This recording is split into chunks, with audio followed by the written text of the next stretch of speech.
Hello everyone and welcome to ZankCast, where we interview members of the Bay community. This time we have a guest. We have a fellow Beyblade podcaster, also the creator of the FourGaming circuit, organizes tournaments and events. We have FourGaming. Hello. Thank you for having me up here. It's a great opportunity. I appreciate it. Thank you so much for being here. So, obviously, the first question is kind of, how did you get introduced to Beyblade? I got introduced to Beyblade through my son. He started playing, I can't remember how many years ago. He was young. I got him some, just being a dad. He lost all the pieces. It was part of Burst before I knew it was Burst. So after he lost the pieces, I was like, I'm not wasting my money, not spending anymore. But then a few Christmases later, I think it was 2019, they had a Black Friday sale at Target. We had a Target paper and they had I can't remember what set it was exactly, but I went and got it for him. It was a little bit cheaper. And then he was playing with it, him and his baby brother. And, my baby boy came in complaining because his big brother kept beating him. And I was like, okay, dad's gonna come in. Show your big brother what's up. So I went back there and I was losing too. And I didn't understand it because I was like, hey, I'm bigger, I'm stronger. Why am I not winning this match? And then that kind of one thing led to another and I got sucked in once I learned the science behind it. Long story short, he had Archer Hercules at the time. It was pretty strong for the HASBRO base. And I couldn't beat it. So it got me sucked in, found the WBO, did a lot of research, and I'm here. Yeah, stuck on it. That's awesome. So What led you to wanting to organizing events? So I wanted to organize events because I wanted to play. And so the first tournament that we went to was hosted by an old organizer in North Carolina, Builder Rob, and he started hosting. That was his first tournament in 2020. I think it was like January 3rd, if I'm not mistaken. He hosted his first tournament. I signed up, and if you look on the WBO, you'll see the Stay Cool account. There's only one tournament, I think WBO ranked on that account. And I let my son play because the cap was reached and we were in like a game shop and there were probably like, the cap was 24, but probably like 40 people showed up. So I was signed up. I was going to have my son play if we had extra room, but then I was like, man, that's real selfish of me. So I just let my son play instead of me. And after that, he had a few more tournaments, but there were long like gaps in between, because he was younger and I wanted to play for myself. I guess just the selfish part of me. And I love the competition. So that's why I wanted to get into tournaments, host a tournament so I can compete myself. That's how I got involved in the WBO. That's how I got so heavy because, like I said, with my son, when they were playing, if I didn't find the WBO, my passion for Beyblade may have dwindled out because I'm a big competitor. I've been competing in a lot of things throughout my life. So to find the WBO and to find competitive Beyblade is really what brought me here. And I just wanted to play for myself. And now it's playing for myself, but also trying to grow my local community because I'm the only organizer we have at the moment. Right. Yeah. No, it's very tough to definitely grow, but eventually you kind of build your audience of like attendees that can go there. But on the topic of events and building, you created the circuit. So kind of to like the viewer wondering, maybe it might be in your area, what is the circuit? So the circuit is, first I want to say the circuit has died. Now we're going, yeah. It's all right. You caught me, oh man. I guess I didn't do enough. It's all right. It's all right. Cause I have something else. Okay. So we had the circuit and so the circuit was a series of Beyblade tournaments. And the whole objective of it was to, I guess, crown the best Beyblader who was part of that series. And it was invited to every single region, you could say. And it was international, but to be real, I wasn't expecting anyone to fly in internationally to play in the circuit. Thank you all for coming when you came to Dark Continent. But it was pretty much every region, they would have like a regionals for their event, like a circuit event. The top 4 were going to receive an invitation to Dark Continent. And the premise behind that was like Dark Continent was going to be a big event where the top, not even ranked, but like the top competitors, because you make the top 4 top cut, you're pretty good, I would imagine, come together in one location to all play against each other. And we ran Dark Continent last year. We didn't necessarily have the invitationals, but it turned out you came representing Canada. We had CSC Raymond from Florida, a lot of North bladers from Maryland. I don't know if any Texas bladers came, and then North Carolina, and just a lot of big names like TSO was there, Geester, Crisis Crusher, my good friend. A lot of people came, and it was a joyous experience. And also thank you again too for the prize support that y'all gave. And but anyways, that was the premise behind it, just to have a lot of heavy competition in one area. But the reason why it did die out is because I love Beyblade, and I want to grow the competitive sport of Beyblade. In the summertime is when I was having Dark Continent, but also, we had the Beyblade World Cup going on, or Beyblade, the premier event. And I didn't want the conflict of people choosing like, hey, do I go to this? Do I go to that?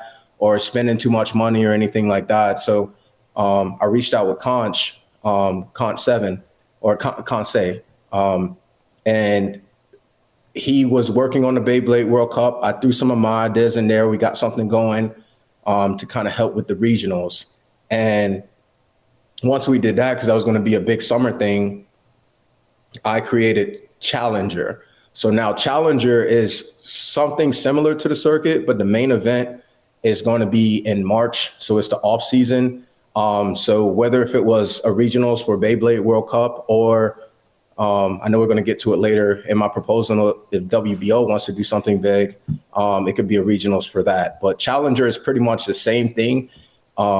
If you win Challenger, you get like a sponsorship from this store called FourGaming. And then you also get, if you win any of your regional events, you can get free entry into there. And a lot of the prizes are like older bays, just like a lot of metal fight bays, some harder to find bays and things like that. But the main focus is just competition. Hopefully like WBO rank, but just I want to try to find the best blader around. Right. If I can't find the best one in the world, I want to find the best one around. Yeah. Yeah, and definitely it's not the easiest process to kind of get to that. I feel like it is like a long bridge to do. But you can generally find a lot of great competitors. And some competitors that come to events could be like really, really good. Not all the time, because people have this illusion that just because someone's in the top 15, they're the best. Someone could be like ranked 1010 and could beat like me or Kay or Dan here in Toronto. Does that mean we're still the top?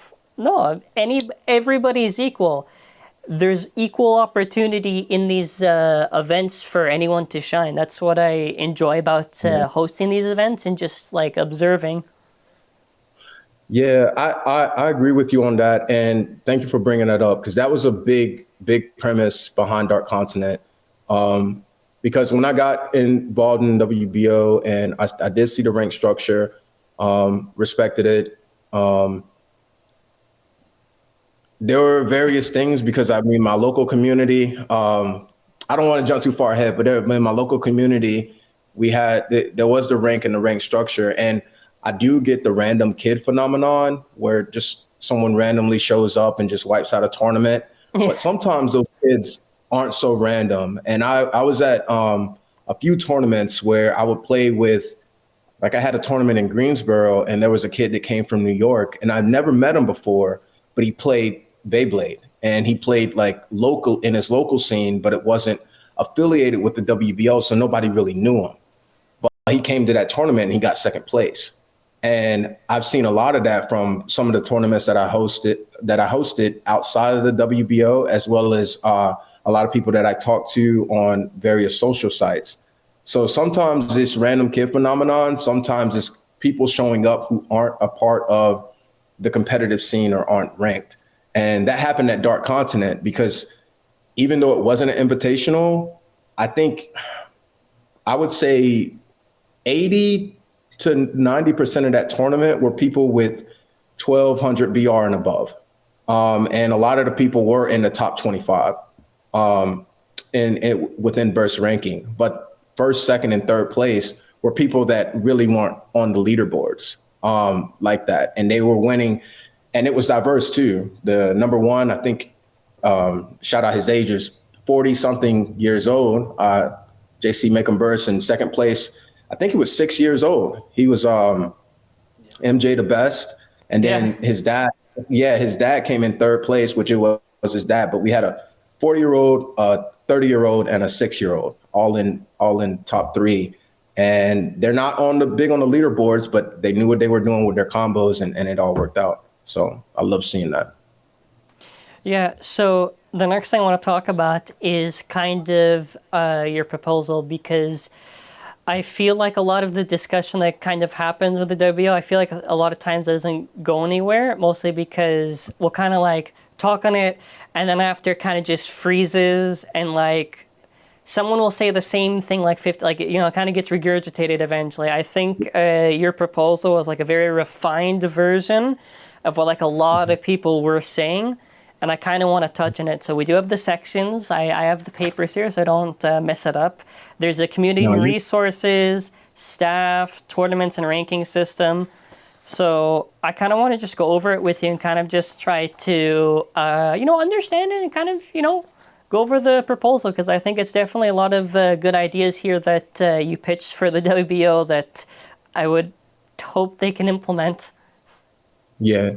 So I think the first section was tournaments. So first I want to shout out to Mr. Memes and the whole WBO community that voices their opinions.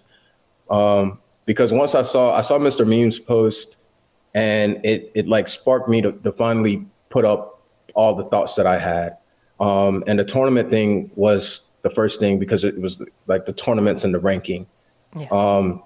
Since I've been involved, I looked at the ranking, and like I said, with Dark Continent, I understood that the ranking didn't necessarily mean you were the best, but it did have some value. And when I came into the WBO, I looked at the rank and I looked at the competitive scene. And I think at that time I was expecting more from the WBO than what I got.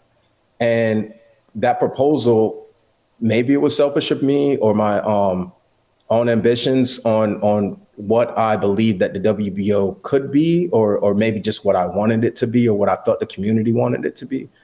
So with the tournaments and the rankings, like I created the circuit with help from many friends. We got to shout them out: Geester, Crisis, CSC Raymond Sr. But we went about the circuit to try to get that big national event or that big international event, the same way that Beyblade World Cup is.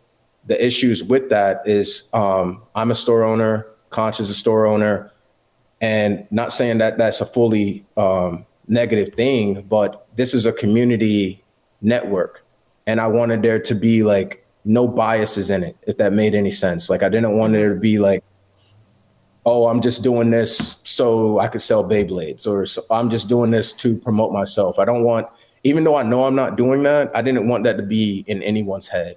And like the WBO, I feel like can reach on a broader scale to a lot of people. And I feel like if they were to host something big, it would be a lot bigger than anything that I could do or any organizer could do individually. And if they hosted it themselves, then all these different regions and these different organizations, these different stores, these different mons could come together to make it great. And that's pretty much what I was proposing in that. I think when I talked about the rank structure, because people complain about the rank, and they're like, hey, the points aren't fair, or it doesn't really signify that you're this good or that good. Because there's plenty of people. Shout out to Zach. I know I'm shouting out a lot of names. My bad. But No, it's all right. It's all right. he's great too. And but his points don't reflect that as well. So when you get away from, if you were to take away the ranking structure and it's like, hey, we just have a seasonal event of tournaments, and then at the end we could see who's the best at the season, I feel like that goes a lot further than just holding on to rank forever. It's like any sports, like whether you take football or any esports, anything like that. It's all about that championship, who can get the ring versus like, because you can be 10-0 or 100-0 the whole season. But if you lose like the championship, I mean, you technically you're a loser that season. So yeah, that's what I have for that part. Yeah, and I definitely think seasonal is ideal. I think the issue with rankings, I know it's not the easiest thing to do, and I even talked to Brad about this, but I think the reality with the site is like the site, and I talked to my dad who knows like a lot more of like in depth on like the code, whatever. Like the WBO is like on PHP 5 or something, right? Like very outdated code. They need to just do a fresh site. They can't keep clinging on to like the corpse of the site, trying to like puppet it, because it's just a restriction. It's probably going to cost a little bit. And the issue with that is kind of when we got into like the funding issue. I think WBO needs to bring back passports and like actually that admission part, because there was something that kind of held it back in the past. Not really anymore. We need something. We need money. We're nonprofit, right? But we need something, because if we don't have it, we can't. No one's gonna do it for free, or no one that's really, really skilled will do it for free. I agree with you. I think with the passports, I've always felt like this, and I'm not saying that it's 100% right. I know I don't charge for my tournaments, and it's probably, I know it's 100% because when I was younger, I've been a part of this nerd life forever, going to Yu-Gi-Oh, Pokemon tournaments, things like that. So I know I grew up single mother, so sometimes I always couldn't do those tournaments if they cost money or something like that, no matter how much I wanted to.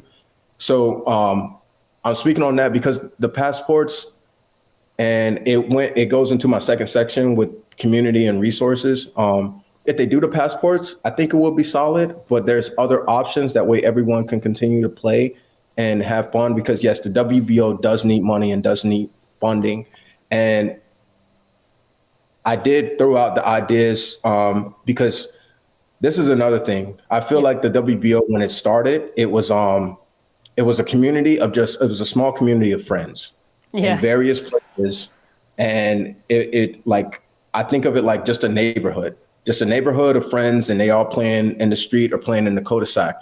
And then a few years later, other neighborhoods want to play, until next thing you know, like the whole city is trying to come over here and play. And it's not as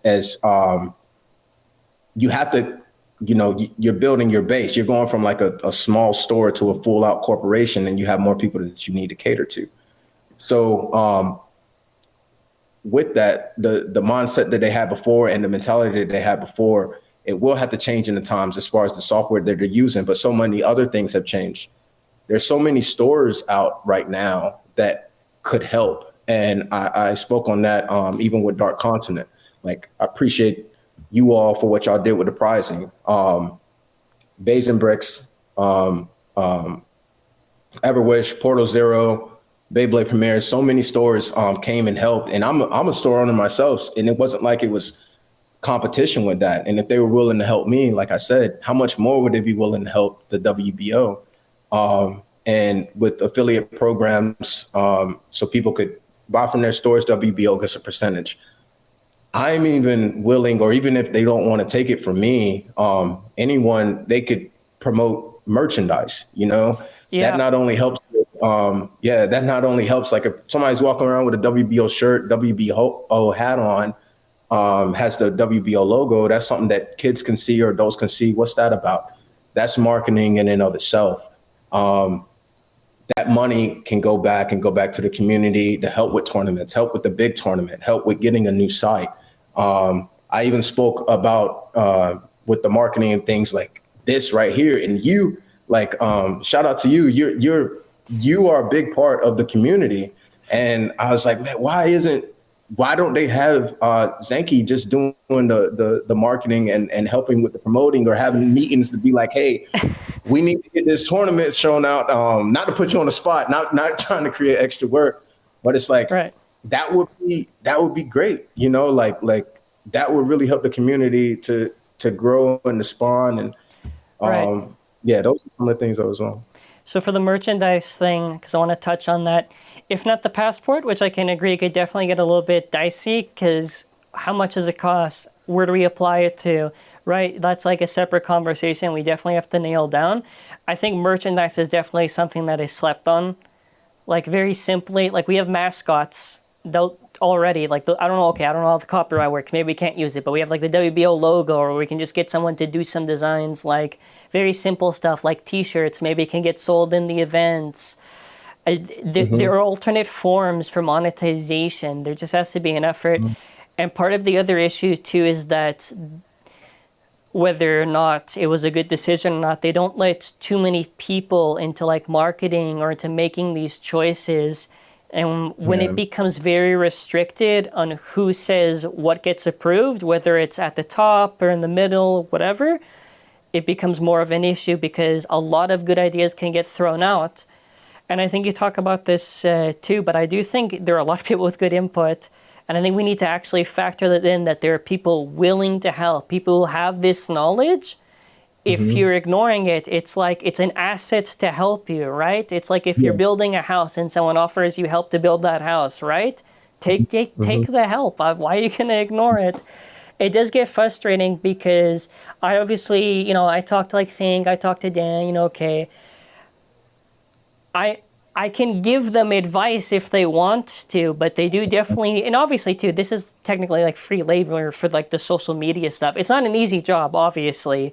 Yeah. It's just the WBO needs to realize, like, the way the WBO operates, it's not 2010 anymore. It's not 2008, right? Because that's how they're operating. They need to realize it is like 2020. Yeah. It's digital. They gotta keep it up, because when they don't, it's gonna be in the dust. I fully agree, and that was a big part. I feel like the community and resources is what is looked over the most, and I mentioned that part about it because it's basic, like macroeconomics. You want to have the best people in the position to do that job. You shouldn't hire, like, if I'm looking for someone to build a house, like you said, I'm not going to just grab my friend or grab someone that I want to do the job. And it's better for someone who specializes possibly in building houses. Like, if they had me doing, there was like, hey, James, we want you to come on. James, stay cool. We want you to come on, and we want you to do YouTube videos for World Beyblade organization. I'm not the best guy. I don't like editing like that. Like, if you listen to it, it's all raw footage. I'm not the one for it. I in that aspect, you spend your time doing that. Not only that, you're a pro with it. You have more skill and more knowledge about this craft than a lot of other people. And then there's other areas, like when it comes to the business side, to talk to someone who handles and manages business. And we have people like that, that are part of the community and part of the organization. I'm sure, like, we have graphic designers. We can't use our logo, fine. Put up a post, this and that. WBO soliciting for a graphic designer. Submit your entries. Nicest one comes out, community votes on it. That's what we're going to go with. Yeah. To use these resources that we have, instead of just like, right now is not a time for gatekeeping. I feel like it's a time for building. Like, of course, everyone can't have an input and a say, but if you want to move forward, you have to trust your community to be able to do that. So, Yeah, and there's plenty of people that the WBO can just open and then after commission for their work. I feel part of the Hmm. issue too, and I don't really know too much of what really goes on behind the scenes, but I do feel kind of in the sense, at least how it feels, kind of like a lack of effort for progression. Whether or not it's trying to like, maybe they're trying to reach to an agreement on something, maybe that is the case, but they have to have a sense of progression, right? Yeah. Because we have gone through months and months and months and months. The most recent, maybe positive thing, I think, was the Crisis and Think proposal, which is a very good quality of life thing that they suggested. But Hmm. like, it's very rough. It's very rough. Yeah. I feel they need to be more open, and it's not that they aren't doing a good job. They're definitely doing a good job listening. I just think they need maybe more people are trying to figure out better ways to divide the work and better ways for who approves what, because I Hmm. feel maybe it lessens the load. Like, I'm pretty sure there are a lot of qualified people who maybe could be there, let's say for organized play, you could probably find plenty of good players, maybe CS Raymond, maybe some of the Hmm. top players from each of these regions that could give their input if it's for a specific format. Maybe there's someone in Maryland who plays Metal Fight really well. They have opinions on Metal Fight for game balancing. Okay, put them in OP for Metal Fight.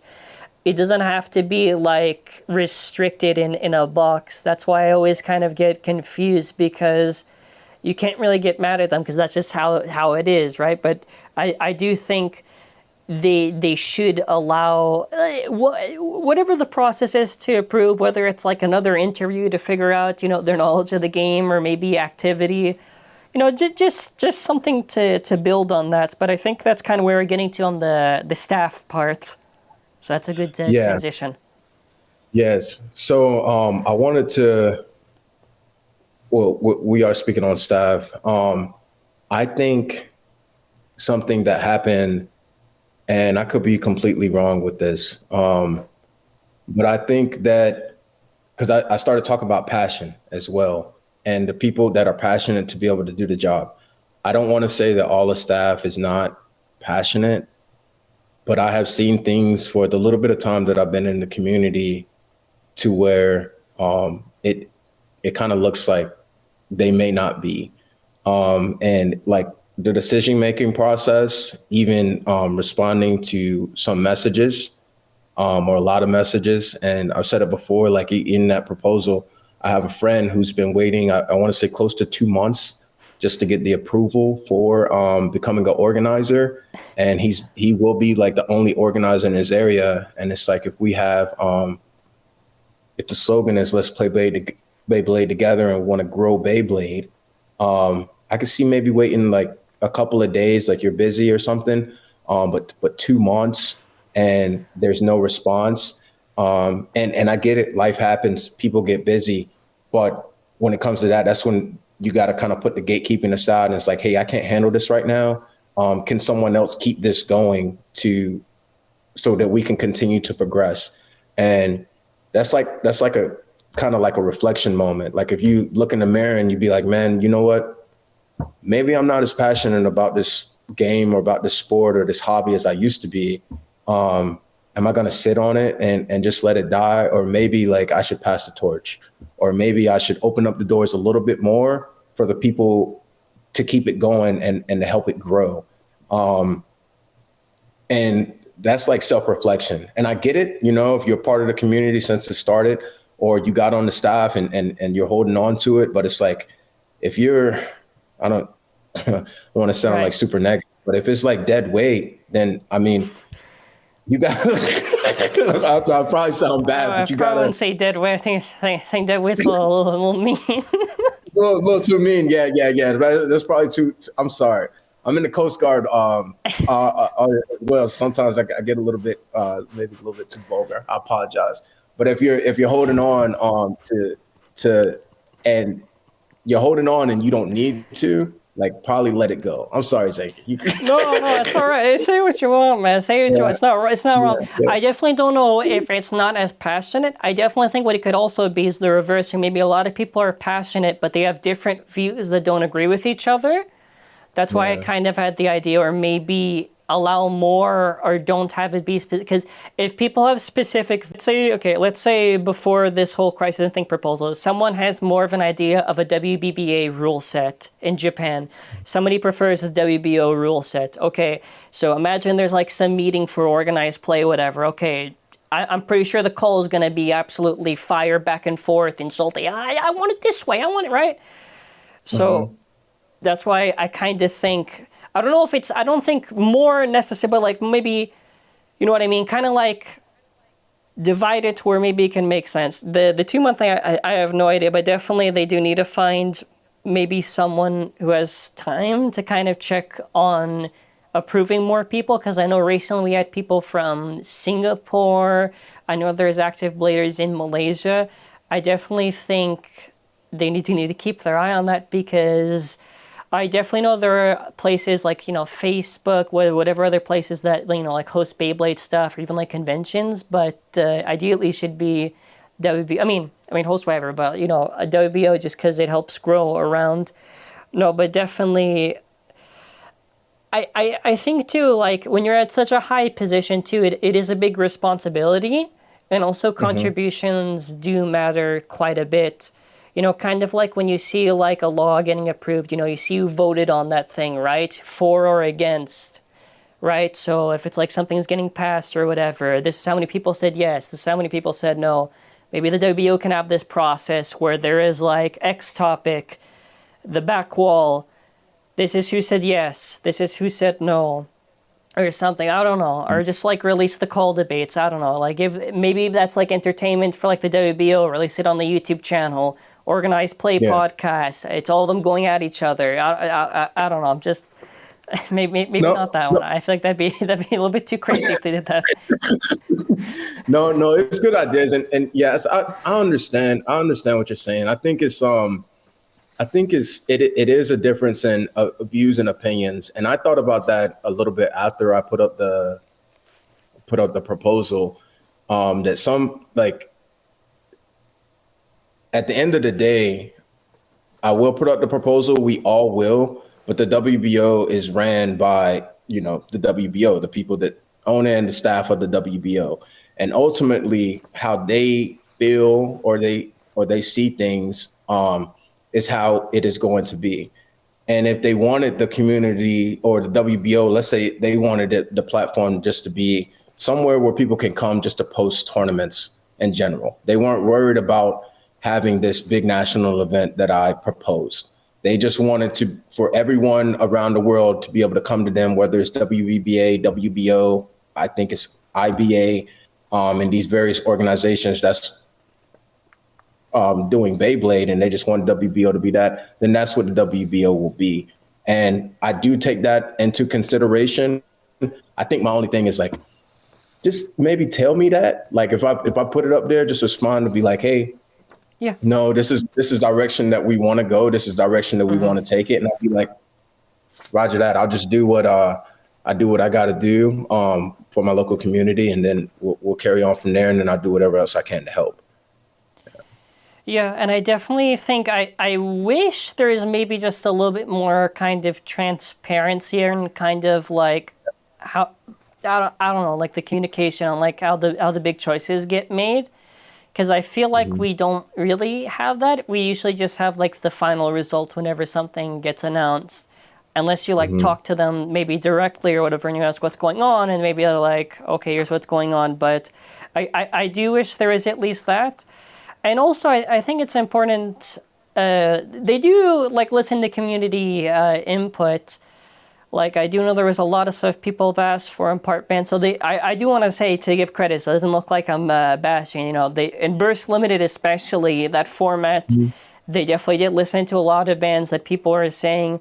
So not everything is on them per se. It's also like it's a two-way street. You know, the players have to help and they have to also help. Burst Limited is a different I almost ranted about Burst Limited. I'm not doing that. Sorry. Okay. The community and resources. I wanted to talk about that next.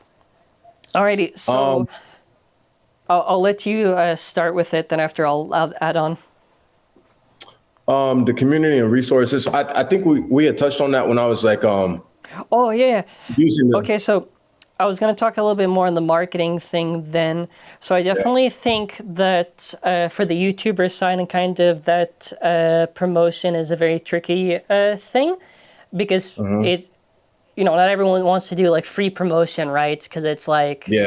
so it's very difficult. Like if I see it's worth doing and I support the WBO, generally I'll do it. But it's not too easy. But I definitely do think something else to add on, which I just thought off the top of my head, like even just like posting ads online Hmm. about it is another thing that the WBO could be doing. And it doesn't cost too much to run like a Google ad campaign because it's per clicks. They could Hmm. maybe do that for a limited time, or it doesn't have to be per event. Maybe that'd probably be too costly. Maybe it could just be for big events. So let's say there's a world championship every summer. Let's say that happens. Okay, people need to know about it. So what about planning Google? You see, this is why they need me in marketing because they don't got anybody in marketing. I'm throwing Yeah, out these I said it. ideas. I said They're it. gonna be I said it. taking my ideas. They're gonna take Yeah. the credit and after, okay, okay. But Yeah. marketing, I feel like, is definitely like the biggest lack because if they figure out how to market the WBO, eventually more people come. Because if more people come, well, first they need to find out a way to monetization. They get the Hmm. marketing done. Then after people go to the WBO, if they want to buy something, they buy something. They Hmm. maybe effort is not the right word. Maybe it's also just finding people. I think it's a kind of both. It's Yeah. people and effort, because maybe they are doing effort, but they just don't have enough people for it. So I definitely would probably say it's more people side. Yeah, I will correct you. I would say it's probably more on the people side. So then we've It covered the tournaments. We covered the. Did we talk about specific of the rankings? Kind of how you thought about the system. I think we kind so of did, but we dabbled in a little bit. I think as far like if I say anything, it's nothing that hasn't been said before. As far as like the point scale, right. and once if you're in an area where everyone has the same amount of points, so you're in an area where people have a large amount of points, and then it's easier for you to rank up. And it kind of sucks if you have like 1,500 plus points and everyone in your area are a lot lower than you because you lose a lot. Those are things that everyone has kind of spoke on and talked about. And my only solution or possible solution is, and that was only saying if we got rid of ranked. I can't. I don't know if I 100% want to or don't want to. I think at the end of the day, I just wanted to have a big scale tournament or something that was nice, because I do respect the rank feature. Like it is Yeah, something that is cool and it is something that is unique. I just think it needs to get maybe refined. tweaked a little. Yeah, or even if they didn't, even if they had the points the same way and the same formula all the time, if we were just able to reset it every season, Yeah, I feel I like was that gonna could say. even, yeah. What would you think maybe if, let's say, we did seasonal instead of, because me and my father are trying to work on a regional here for Toronto, because I don't even know if we get to Beyblade X, even if there's going to be like a ranking for that or not. But I prefer anyways that Toronto, our area, has our own rank. We Hmm. had two ideas. One where maybe it could be like a specific point system or even just more basic wins and losses. I feel maybe for the Hmm. general WBO, wins and losses is a lot easier and could be like less, I don't know, bias, because like Yeah. without like the elo whatever structure works, I almost called it emo again. It's like if you're at the top, right, and someone's below you, so if the below beats you, you lose like 23 with a Hmm. very complicated process on these points things. I feel like if wins and losses is a very easy thing, that's a very easy percentage to get out of it. Yeah. Well, y'all just gonna have it as percentage, like your win percentage versus your loss percentage. Yeah, so let's say like I think they already basically have it. They'll be like 100 wins, 50 losses. Okay, what's the percent of that? Then you're ranked here. Hmm. I don't know, I feel it's a lot simpler and also it doesn't I don't know if it hurts too much. Like you can always make the argument, what if an area just hosts more than other areas? That always can Hmm. be like an issue. like here in Toronto, it's not too easy because to find specific areas to host here is not too easy. We have the park, but we need proper weather for it. And Canada is not the place for proper weather. The second issue is if we can't do the park, we have to find a venue. And there maybe are some venues that we can. I know Dan's at least found one, but it's a limited space for limited amounts of people. And for the space that we do, it's like, it's a lot to pay to just host there. So I still think either way, it always ends on like the same thing where I think what you do is a very good thing on posting because at least it drives the conversation off of Discord and it's documented.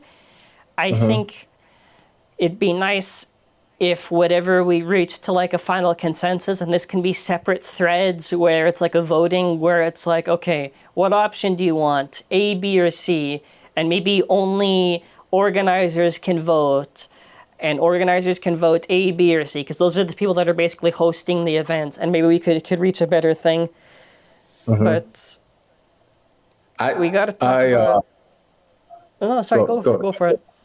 Oh, I thought about this as you were talking, especially when you're talking about your region, because one of the things that I feel like may happen, or I would ultimately like to happen, is kind of like what's going on now, and what I was saying, like the WBO just being a site to where we promote. But if all of our regions were just focused on our regions, and we were all able to have some type of ranking scale within our regions, because that still matters.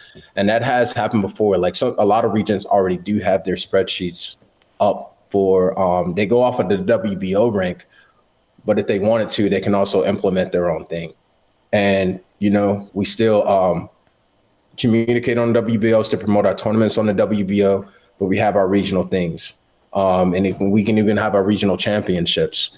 But hopefully, maybe even if it wasn't once a year, once every so often, there was a time for us all to come together and play. But yeah, that's what I was speaking on. I didn't mean to cut you off. No, it's good. So we got to talk about Beyblade X. So it goes in the title. Yeah. On Beyblade X, at least what you know so far, what is your impressions of it? You know, what is your feel of it? So this is a tough question. I want so much from it, but I don't want to get my hopes up too big. Just from what I've heard, and I think I'm worried about the gameplay. Like this has been for a while, as far as the stadium goes, because I love. Even though like I did push at one time for the DB stadium, I do love the standard stadium for attack, and it's the most balanced stadium. I would say Pro Series is pretty close to just like the pockets are just weird for that.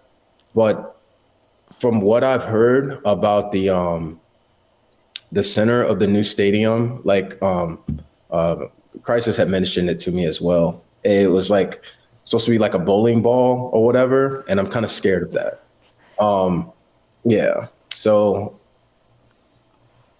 other than that, I am excited to see about the bays. Oh, I wanted to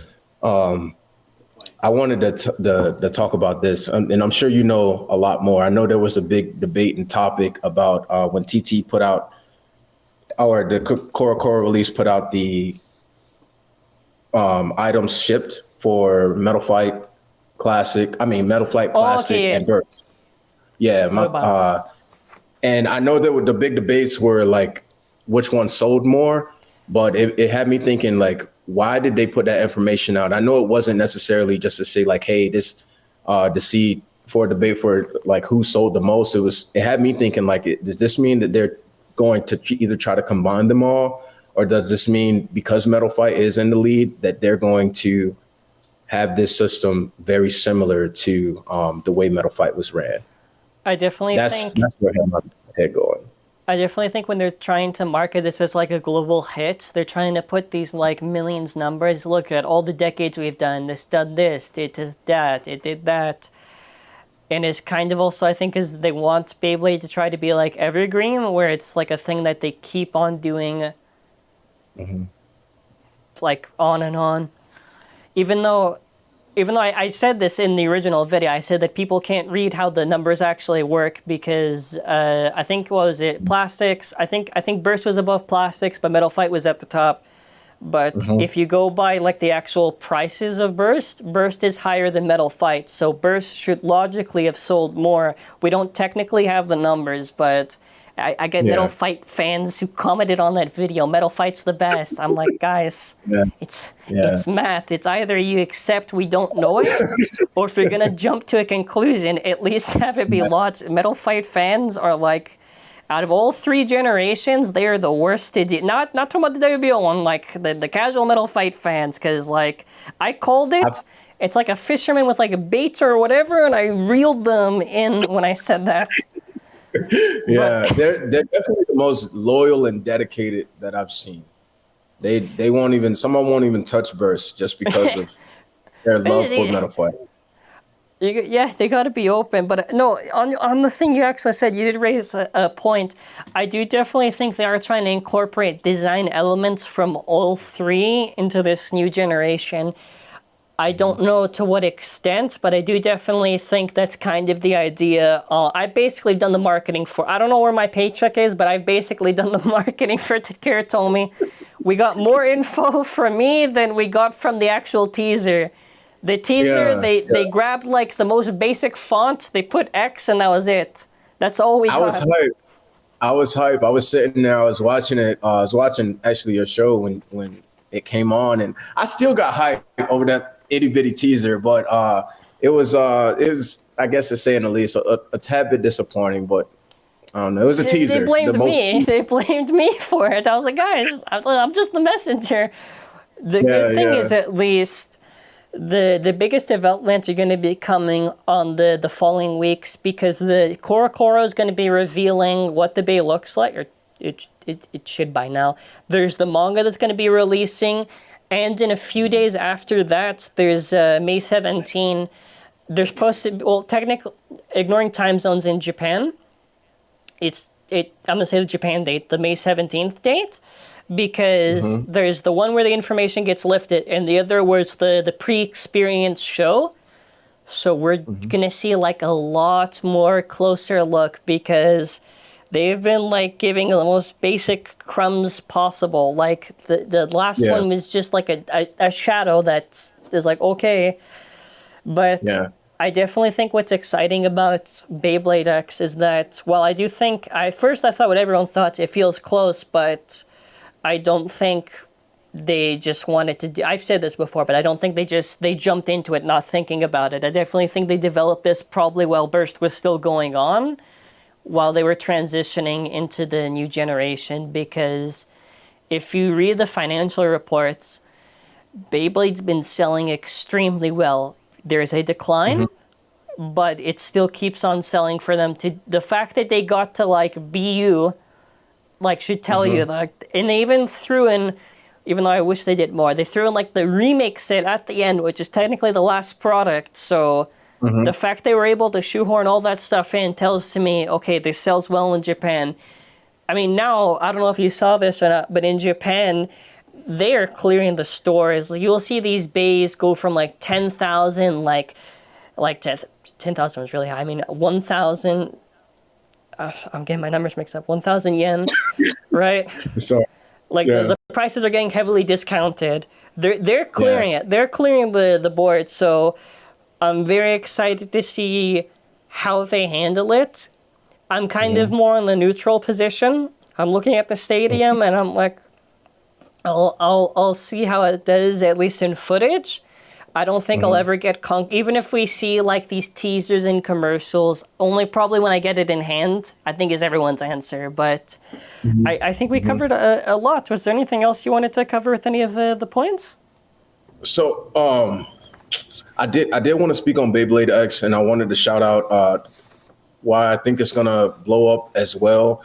And Beyblade is doing really well. It's survived through COVID, even through sparking, like surviving through COVID. And I want to say the time period when we felt like Burst was going to die was probably when they started working on this new generation or this new system. And I think because nobody was expecting for DB to be out. Oh, well, at least normal people. You probably knew way before everybody else, but normal people like me, we weren't expecting for like DB to come out. We thought it was probably going to be like the end of it after Sparking, and then we were going to get like a 4-year hiatus like they did between Metal Fight and Burst. But it came out, so I'm sure they were working on it. And then the 6 months, it's like, I think it's 6-7 months. Yeah, July 7th month, and then they're rolling right back into it. And I love that because Burst is still pretty fresh. The competitive scene with that, like, is still going strong. Just when it may start to dwindle and die out, we get something new and fresh. And that's going to keep Beyblade going strong. That was... Yeah, and I think something you mentioned that a lot of people forget, the fact that Burst survived through COVID, a time when like nobody wants to spend money on anything unless it's like food, groceries, or like necessities to live. Like the fact that it went on through like the worst time in the world is why I consider like, even if I prefer maybe, let's say, plastics or the hard metal system or Metal Fight, like Burst to live that long, it's like it's clearly doing something right. Even if it is designed in a way to where, which I hope to God they get away from the teeth. I don't want to see the teeth return. I don't. Yeah. I think you had to mention, I saw like the slope idea will be legit as long as it's efficient. I do understand they are a business. They want to make sales, but you got to give to the consumer a little bit, especially on that competitive base. I don't know. We'll see. We'll see in that regard. Yeah, because even as like a seller, I don't want to like, I have to get another Longinus from you because my teeth were. I'm like, oh, that sucks, right? They have to, but you know, you pretty much said all that. But I want to end off with mentioning too that you do a podcast with Crisis Cusher where you do. More long-form kind of discussions with other members of the Bay community on your podcast. So I will make sure to leave a link in the description for that. And if you want to plug anything at the end at all, the floor is yours. Oh, thank you so much. First and foremost, she's not a blader, but I have to thank my wife because she supports me through this nerd life and keeps me going, as well as my babies. Shout out to you. Thank you so much for having me up here. I greatly appreciate this opportunity. Shout out to my man, Crisis Crusher. The podcast wouldn't, it wouldn't survive pretty much without him. Like he is my rock when it comes to that. And I really appreciate that. Shout out to the whole WBO community. I probably sound really bad up here today towards y'all, but I do have a lot of love and a lot of passion for this game. I just wanted to keep going on. And shout out to Shin Dog, just because he's Shin Dog. Yeah. Alrighty. That's going to be it for now. I'll make sure links in the description for your Instagram and your podcast stuff. And your store. Okay, you almost killed me there. Okay, and your store too. Yeah, thank you. He pointed at me and said, and the store. Okay, so also the store too. Thank you. I'll make sure to leave a link in the description. Also, you're hosting events, so obviously make sure to stay tuned on the WBO for the Challenger now. And all right, that's going to be it for now. Thanks for watching. Have a wonderful day and bye. Thank you so much.